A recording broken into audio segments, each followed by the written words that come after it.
سلامونه ملګرو. جاپان د پاکستان په شان یو پیس اف لینډ نه دی، بلکې دا په زرګونو باندې جزیرې دي.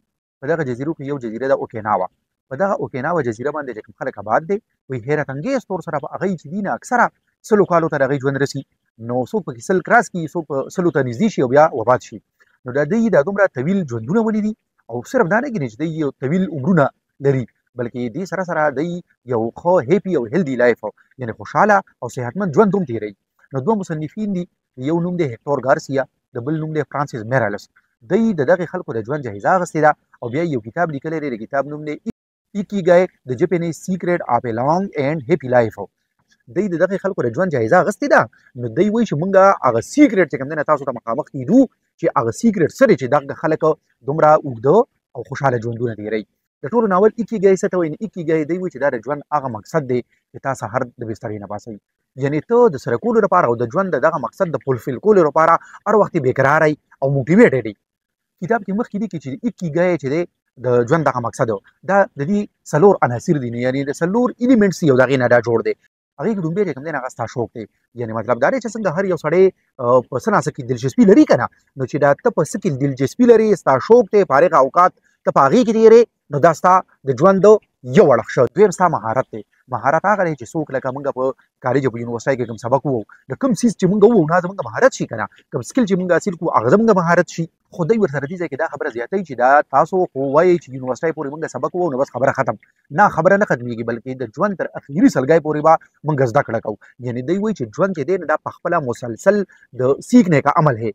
د ایکیګای دریم ایلیمنټ چې کوم دی هغه خدمت دی. نو دوی په دې باندې کلک بیلیف ساتي چې زموږ دا ژوند چې دی نه دا صرف د خپل ځان لپاره نه دی، دا د نورو خلکو لپاره دی. کومه کمیونټي سره چې موږ ژوند کوو نو دوی سره به په جوړ کې ژوند کوو، او زموږ ټول ژوند به داسې چې موږ به صرف د خپل ځان نه بلکې د دوی د خیر او د ښېګړې لپاره به خپل انرژي او خپل وخت یوټیلایز کوو، او د دوی چې څومره هم کېږي د دوی به دومره په کار راځو.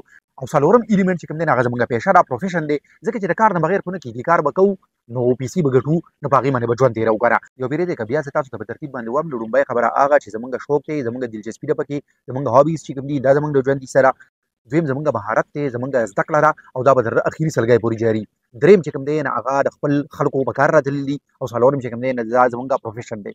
ورسره دوی دا خبره هم زیاتوي چې د ښه او اوږد او خوشحاله ژوند لپاره دا خبره لازمي ده چې په حال کې ژوند تېر کوي، پریزنټ مومنټ انجوای کوي. د دې خبرې مطلب دا دی چې پریزنټ مومنټ هر څوک هم پریزنټ مومنټ کې ژوند تېروي، خو صرف دا ده چې څوک یې فیل کوي، څوک یې نه فیل کوي، څوک یې ریلایز کولی شي، څوک نه شي ریلایز کولی. بعضې خلک داسې وي چې هغوی باندې هر وخت د فیوچر هغه بوت سوار وي، هر وخت یې وایي زما فیوچر داسې، زما فیوچر داسې.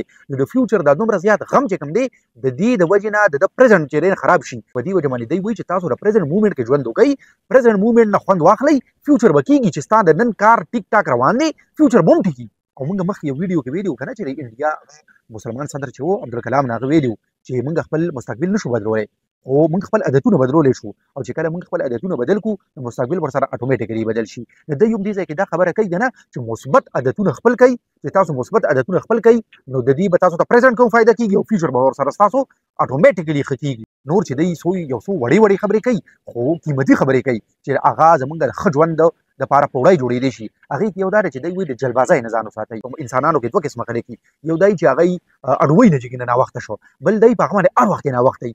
نو عبدالرحیم روغاني هم په خپل یو شعر کې وایي یمه د ژوند په هرو ځلو کې ډوبو، همیش ناوخته دی وختي نشته. نو دا چې په چا باندې چرې هم وختي نه شي، د دې مړ هم په داسې حال کې شي، او بیا هغوی هم وایي مړی زر رسوي ناوخته کېږي. نو زموږ ژوند چې کوم دی نه که د دې نه موږ مزه اخیستل غواړو نو دا ناوخته شو، ناوخته کېږي، دغه خبرې وایي وباسل پکار دي، په سکون سره ژوند تېرول پکار دي. دغه شان د دې کتاب مصنفین چې کوم دي او د دغه جزیرې اوسېدونکي چې دي هغوی د ریټایرمنټ د تصور نه خلاف دي. دوی وایي د څه نه ریټایر کېږي، وایي دا چې کوم کار کول دي لکه د خپل ژوند انجوای کول دي، خپل لرنینګ کول دي، د نور خپلو خلکو په کار راتلل دي، نو وایي دا خو به تر مرګه پورې کوو نو ریټایر کېږي د څه نه. په دې خبره باندې ځان پویه کوي. د ریټایرمنټ تصور یو انتهایي غلط او زموږ دپاره منفي تصور دی، ځکه چې تاسو په پاکستان کې خلک وینئ چې کله ریټایر شي نو بیا ورسره د کولو لپاره هېڅ نه وي، او چې کله دوی سره د کولو لپاره هېڅ نه وي نو دوی بیا صرف یو کار کوي. څه کار کوي؟ د مرګ انتظار. د کتاب نچوړ دا دی چې دوی موږ ته دا ویل غواړي چې ساده ژوند تېر کوئ، بامقصده ژوند تېر کوئ، متوازن ژوند تېر کوئ. داسې یو طرف ته مه کېږئ چې یو طرف ته شئ، یو څیز پسې شئ او نور ورسره نه خراب شي. د ژوند یو مقصد ځان له مقرر کوئ او د دغې منزل په لور باندې خپل مزل وکړئ. بله ویډیو کې بلې موضوع سره د لوی الله په امان.